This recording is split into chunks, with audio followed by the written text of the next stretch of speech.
Nagkahiusa ang Bangsamoro Commission for the Preservation of Cultural Heritage ug ang Mindanao State University System nga ipreserba ang kasaysayan sa Bangsamoro pinaagi sa usa ka dokumento. Formal nang gipirmahan ni adtong Martes, Oktubre 18 ang kasabutan didto sa Mindanao State University Main Campus sa Marawi City. Matod ni Bangsamoro Commission for the Preservation of Cultural Heritage Chairperson Dr. Salim Lingasa, napirmahan ang usa ka Memorandum of Agreement nga nagsilyo sa ilang kasabutan nga makaayo sa komisyon sa imbisyo ug labaw sa tanan sa kinatibuk ang katawhang Bangsamoro. Gisaysay ni Commissioner Lingasa nga ang pipila kakatuigan na ang milabay apan ang tinubdan og kasaysayan sa Bangsamoro wala pagihapon mahimo nga mao kini ang damgo sa mga katigulangan. Nagpasalamat si Commissioner Lingasa sa imbisyo Marawi sa pakialayon kanila alang sa mahinungdanong tahas labi na sa ilang kahanas sa pagkulit o pagsulat sa kasaysayan sa katawhang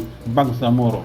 Nakapatik sa Republic Act 11054 kung ang Bangsamoro Organic Law nga ang komisyon gitahasan sa pagsulat sa kasaysayan sa katawhang Bangsamoro ug ipadayon ang pagpreserba sa kultura ug ang pagdokumento sa mga institusyon, programa ug proyekto nga nagakahitabo sa Bangsamoro Autonomous Region. Gilagdaan ang kasabutan sa Bangsamoro Commission on the Preservation of Cultural Heritage tali nilang Commissioner Lingasa ug ni MSU Marawi President Attorney Basari Mapupuno. Mitambong usab sa pinirmahay sa MUA sila Commissioners Ilmasya Magilon sa Tawi-Tawi, Ardan Sali sa Sulu ug Mer Paampaso sa Basilan. Matod ni Robert Alonto, ang Commissioner sa Lano del Sur, ang aktibidad usa ka dakong lakang sa kasaysayan sa Bangsamoro.